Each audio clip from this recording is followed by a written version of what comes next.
કેમ છો વિદ્યાર્થી મિત્રો?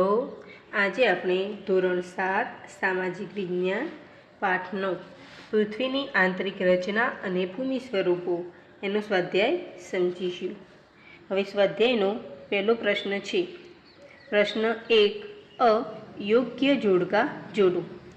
અ વિભાગ અને બ વિભાગ. એમાં પહેલું છે પૃથ્વી સપાટીનો સૌથી ઉપલું સ્તર. તો સામે બ વિભાગમાંથી એનું સાચું જોડકું છે 5 નંબર સિયાલ. તો 1 નંબર સામે 5 નંબર. 2. રૂપાંતરિત ખડક.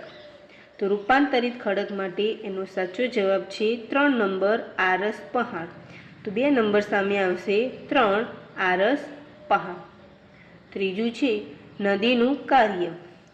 તો એની સામે યોગ્ય જોડકું લાગુ પડે છે 4 પૂરના મેદાન. તો 3 નંબરની સામે 4 નંબર આવશે. હવે 4 પવનનું કાર્ય. તો 4 નંબર છે પવનનું કાર્ય, એની સામે 2 નંબર રેતીના ડુવા. 5 હિમ નદીનું ઘસારાત્મક સ્વરૂપ. તો હિમ નદીના ઘસારાત્મક સ્વરૂપના હિસાબે ગોળાસમી. તો 5 નંબરની સામે 1 નંબર આવશે. હવે એના પછી બ ખાલી જગ્યા પૂરો. પહેલી ખાલી જગ્યા છે પૃથ્વીનો સૌથી આંતરિક સ્તર ખાલી જગ્યા નામે ઓળખાય છે. વિદ્યાર્થી મિત્રો, પૃથ્વીનો સૌથી આંતરિક સ્તર એ ભૂગર્ભના નામે ઓળખાય છે. તો ખાલી જગ્યામાં જવાબ આવશે ભૂગર્ભ. બીજી ખાલી જગ્યા છે અનાજ પીસવા માટે ખાલી જગ્યા પથ્થરનો ઉપયોગ થાય છે. તો અનાજ પીસવા માટે ગ્રેનાઇટ પથ્થરનો ઉપયોગ થાય છે. તો બીજી ખાલી જગ્યામાં જવાબ આવશે ગ્રેનાઇટ. ત્રીજી ખાલી જગ્યા ભૂકવચની નીચે જે સ્થાને કંપનની શરૂઆત થાય છે તેને ખાલી જગ્યા કેન્દ્ર કહે છે. ભૂકવચની નીચે જ્યાં કંપનની શરૂઆત થાય છે તે ઉદ્ગમ કેન્દ્ર કહે છે. તો ખાલી જગ્યામાં જવાબ છે ઉદ્ગમ. ચોથી ખાલી જગ્યા સમુદ્ર મોજાના ઘસારણથી દિવાલ જેવા રચાતા ભૂ સ્વરૂપને ખાલી જગ્યા નામે ઓળખવામાં આવે છે. અહીં સમુદ્ર મોજાના ઘસારણથી જે દિવાલ જેવું ભૂ સ્વરૂપ ઉત્પન્ન થાય છે એને સ્ટાઇક નામે ઓળખવામાં આવે છે. ચોથી ખાલી જગ્યામાં જવાબ આવશે સ્ટાઇક. 5 પવનની ગતિ ઘટતા માટીના કણ જમીન પર પથરાય તેને ખાલી જગ્યા કહે છે. અહીંયા પવનની ગતિથી જે માટીના કણ જમીન ઉપર પથરાય છે એને ઢૂવા કહેવામાં આવે છે. તો એનો ખાલી જગ્યામાં જવાબ છે ઢૂવા. હવે એના પછીનો પ્રશ્ન છે પ્રશ્ન 2. નીચેના પ્રશ્નોના ઉત્તર એક વાક્યમાં આપો. એનો પહેલો પ્રશ્ન છે સિયાલ સ્તર મુખ્યત્વે કયા ખનિજ તત્વોનું બનેલું છે? વિદ્યાર્થી મિત્રો, જવાબ છે કે સિયાલ સ્તર મુખ્યત્વે સિલિકા અને એલ્યુમિના જેવા ખનિજ તત્વોનું બનેલું છે. બીજો પ્રશ્ન ખડકોના મુખ્ય 3 પ્રકારો જણાવો. તો ખડકોના મુખ્ય 3 પ્રકારોમાં પહેલો પ્રકાર છે અગ્નિકૃત ખડકો, બીજો છે જળકૃત કે પ્રસ્તર ખડકો અને ત્રીજું છે રૂપાંતરિત ખડકો. હવે એના પછીનો પ્રશ્ન 3. આંતરિક અગ્નિકૃત ખડકો એટલે શું? તો પૃથ્વીની સપાટી નીચે જ્યારે ભૂકવચની અંદર ઊંડાણમાં મેગ્મા એટલે કે લાવારસ ઠરવાથી રચાતા નક્કર અગ્નિકૃત ખડકોને આંતરિક અગ્નિકૃત ખડકો કહે છે. ચોથો પ્રશ્ન આંતરિક બળ એટલે શું? જવાબ છે કે ભૂપ્લેટની વર્તુળાકારે થતી ગતિને કારણે પૃથ્વીની સપાટી પર પરિવર્તન થાય છે. પ્લેટની ગતિને ઉત્પન્ન કરનારું બળ પૃથ્વીના આંતરિક ભાગમાં નિર્માણ પામે છે તેને આંતરિક બળ કહે છે. હવે એના પછીનો પ્રશ્ન 5. જળપ્રપાત કોને કહે છે? જવાબ છે કે નદીનું પાણી તેના માર્ગમાં કોઈ નક્કર ખડક પરથી સીધી ઢોળાવવાળી ખીણમાં કે નીચાણવાળી ભૂમિ પર વેગ સાથે પછડાય તો તેને જળધોધ કહે છે.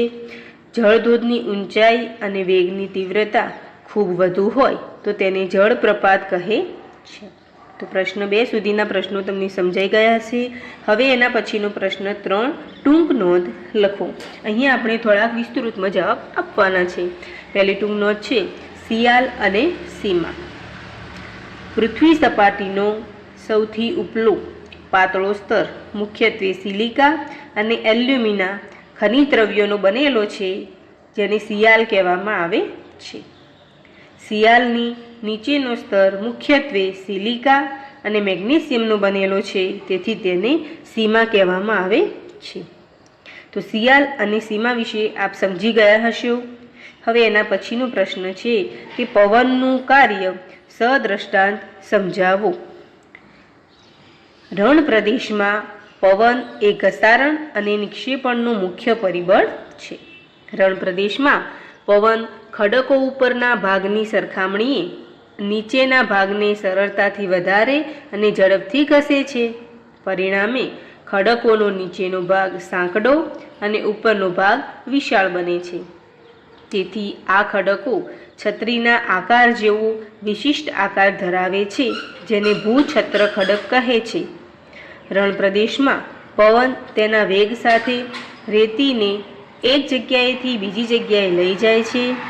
જ્યારે પવનનો વેગ મંદ પડે છે, ત્યારે ઉડીને આવેલી રેતી જમીન સપાટીના કોઈ ભાગ ઉપર જમા થતાં રેતીની ટેકરીઓ બને છે, જેને રેતીના ઢૂવા કે બારખંસ કહે છે. એ પછીની ત્રીજી ટૂંક નોંધ છે રૂપાંતરિત ખડક સદ્રષ્ટાંત સમજાવો.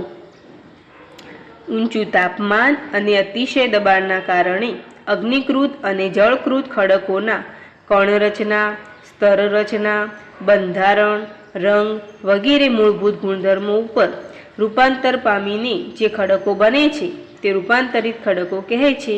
જેમ કે દાખલા તરીકે ચીકણી માટી એ સ્લેટમાં અને ચૂનાના પથ્થર એ આરસ પહાણમાં રૂપાંતર થઈ જાય છે. હવે પછીનો પ્રશ્ન છે પ્રશ્ન 4. નીચેના પ્રશ્નોના ઉત્તર આપો.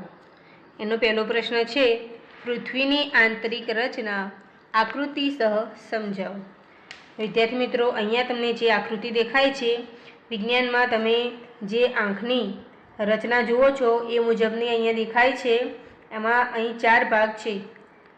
સૌથી ઉપરનું છે એ પોપડો, પછી એના અંદરનો જે પીળા જેવો રંગનો ભાગ જે દેખાય છે એ મેન્ટલ, જે કેસરી જેવો ભાગ દેખાય છે એ બાહ્ય ભૂગર્ભ, અને જે લાલ જેવો ભાગ દેખાય છે એ આંતરિક ભૂગર્ભ. હવે એના વિશે વિસ્તારથી સમજીએ કે પૃથ્વી ડુંગળીની જેમ એક ઉપર એક સ્તરથી ગોઠવાયેલ અનેક સ્તરોની બનેલી છે. તમે વિદ્યાર્થી મિત્રો ડુંગળી જોઈ હશે, એમાં એક ઉપર એક કેવા સ્તર હોય છે? બસ એમ જ આપણી પૃથ્વી સપાટીમાં પણ એવા એક ઉપર એક એવા સ્તર ગોઠવાયેલા છે. પૃથ્વી સપાટીના સૌથી ઉપલા સ્તરને ભૂકવચ કહે છે. તે સૌથી પાતળો સ્તર છે. તે ભૂમિખંડ પર આશરે 35 કિલોમીટર સુધી હોય છે. ભૂમિખંડની સપાટી મુખ્યત્વે સિલિકા અને એલ્યુમિના જેવા ખનિજ દ્રવ્યોની બનેલી છે, તેથી તેને સિયાલ કહેવામાં આવે છે. સિયાલની નીચેનો સ્તર મુખ્યત્વે સિલિકા અને મેગ્નેશિયમનો બનેલો છે, તેથી તેને સીમા કહેવામાં આવે છે. સીમાની બરાબર નીચે મેન્ટલ છે. તે આશરે 2900 કિલોમીટરની ઊંડાઈ સુધી ફેલાયેલ છે. પૃથ્વીનું સૌથી આંતરિક સ્તર ભૂગર્ભ છે. તેની ત્રિજ્યા 3500 કિલોમીટર જેટલી છે. આ સ્તર મુખ્યત્વે નિકલ અને લોખંડ જેવા ખનિજોનું બનેલું છે, તેથી તેને ની-ફે કહેવામાં આવે છે. કેન્દ્રીય ભૂગર્ભમાં તાપમાન, દબાણ અને પદાર્થની ઘનતા ખૂબ જ વધુ હોય છે. અહીંયા આપણે પૃથ્વીની આંતરિક રચના તમને સમજાઈ હશે મિત્રો. હવે એ પછીનો પ્રશ્ન છે કે ખડકોના પ્રકાર ઉદાહરણ આપી સમજાવો. અહીંયા આપણે ખડકોના 3 પ્રકાર આગળ પ્રશ્નમાં જોઈ ગયા કે ખડકોના 3 પ્રકાર છે. 1 અગ્નિકૃત ખડકો, 2 જળકૃત ખડકો અને 3 રૂપાંતરિત ખડકો. હવે એના વિશે ઉદાહરણ સાથે સમજીએ તો પહેલું છે અગ્નિકૃત ખડકો. તો જ્વાળામુખી વિસ્ફોટન વખતે પૃથ્વીના પેટાળમાં રહેલો ગરમ મેગ્મા કે જેને લાવારસ કહીએ છીએ એ પોપડામાં જ અથવા પૃથ્વીની સપાટી ઉપર પથરાય છે. આ મેગ્મા ઠંડો પડતા જે ખડકો બને છે તે અગ્નિકૃત ખડકો કહેવાય છે. અગ્નિકૃત ખડકોના 2 પેટા પ્રકારો છે. 1 બાહ્ય અગ્નિકૃત ખડકો, 2 આંતરિક અગ્નિકૃત ખડકો. બેસાલ્ટ એ બાહ્ય પ્રકારના ખડકનું ઉત્તમ ઉદાહરણ છે અને ગ્રેનાઇટ એ આંતરિક પ્રકારના ખડકનું ઉદાહરણ છે. ઘંટીમાં અનાજ, દાણા કે મસાલા દળવા માટે મોટાભાગે ગ્રેનાઇટ પથ્થરોનો ઉપયોગ થાય છે. બીજો ખડક છે જળકૃત ખડકો. પૃથ્વી સપાટી પર વરસાદ, નદી, હિમનદી અને પવન જેવા પરિબળો દ્વારા સતત ઘસારાની પ્રક્રિયા ચાલ્યા કરે છે.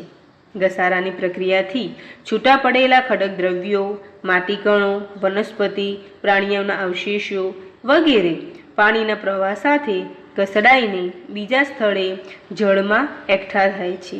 આમ જળમાં નિક્ષેપ દ્વારા એકઠા થયેલા દ્રવ્યોના લાંબા ગાળે એક સ્તર પર બીજો સ્તર એકઠા થતા જાય છે. આ સ્તરો એકબીજા ઉપર આવવાથી દબાતા જાય છે અને કાળક્રમે તેમાંથી સ્તર રચના ધરાવતા નક્કર ખડકો તૈયાર થાય છે. તેથી આ ખડકોને જળકૃત કે પ્રસ્તર ખડકો કહેવામાં આવે છે. હવે ત્રીજો પ્રકાર છે રૂપાંતરિત ખડકો. તો અગ્નિકૃત ખડકો અને જળકૃત કે પ્રસ્તર ખડકો ઉપર ખૂબ ગરમી અને અતિશય દબાણને કારણે તેના મૂળભૂત બંધારણ કે સ્વરૂપમાં રૂપાંતર પામીને જે ખડકો બને છે તે રૂપાંતરિત ખડકો કહેવાય છે.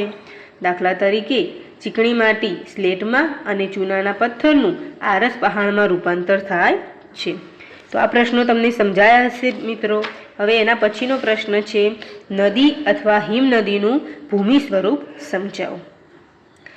પહેલાં આપણે નદીનું ભૂમિ સ્વરૂપ સમજીએ. તો નદીનું ભૂમિ સ્વરૂપ નદીનો પ્રવાહ તેના માર્ગમાં કોઈ નક્કર ખડક ઉપરથી સીધી ઢોળાવવાળી ખીણમાં કે નીચાણવાળી ભૂમિ પર વેગ સાથે પછડાય છે ત્યારે પછડાતા જળ પ્રવાહને જળપ્રપાત કે જળધોધ કહે છે. નદી જ્યારે મેદાની પ્રદેશમાં પ્રવેશ કરે છે ત્યારે તે વળાંકવાળા માર્ગે વહે છે. નદીના આ મોટા વળાંકો સર્પાકાર વહન માર્ગ કહેવાય છે. નદી તેના સર્પાકાર વહન માર્ગના કિનારા પર સતત ઘસારણ અને નિક્ષેપણનું કાર્ય કરે છે. સમય જતાં સર્પાકાર વળાંકો ખૂબ જ નજીક આવે છે ત્યારે તે ઘોડાની નાળ જેવો આકાર કે વર્તુળાકાર ધારણ કરે છે. અહીં આપણે આકૃતિમાં તમે જોઈ શકો છો મિત્રો કે ધ્રોવાણનો જે પ્રથમ તબક્કો છે એમાં જે નદીનું સ્વરૂપ છે એ બીજા તબક્કાની અંદર નદીના એક્સ પર ધોવાણ અને વાયુ પર નિક્ષેપણ એ પણ જોઈ શકો છો.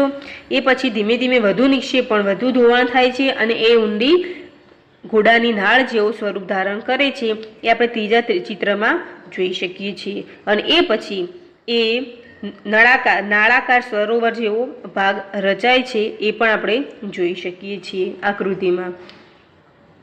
અહીંયા જોઈએ કે સમય જતાં સર્પાકાર વળાંકો એ ખૂબ જ નજીક આવે છે ત્યારે તે ઘોડાની નાળ જેવો આકાર કે વર્તુળાકાર ધારણ કરે છે.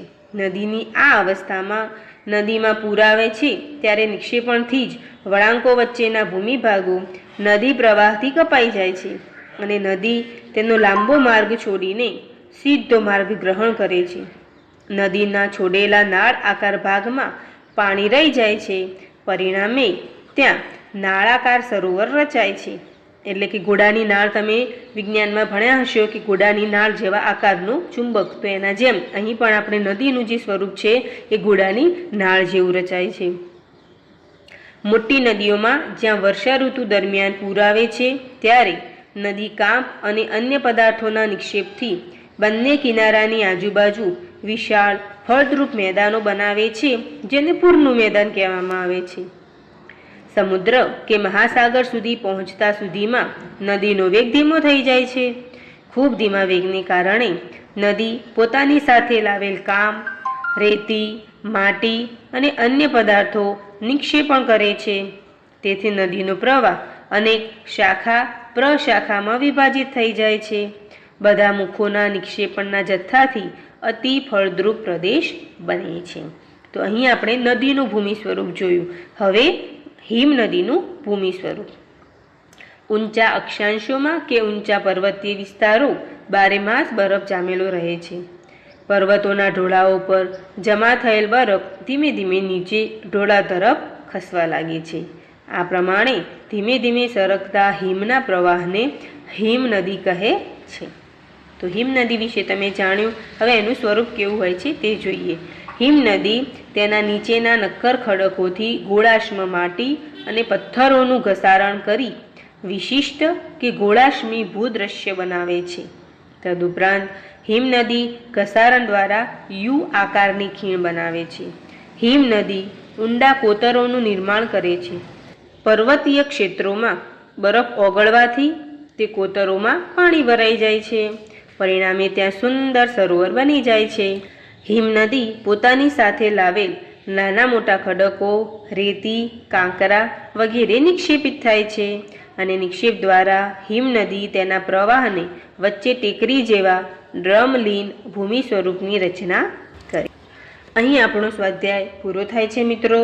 તમને સ્વાધ્યાયના પ્રશ્નોના જવાબો સમજાઈ ગયા હશે. જો તમને અમારો આ વિડીયો ગમે તો લાઈક કરજો અને અમારી ચેનલને સબસ્ક્રાઈબ કરજો. આભાર.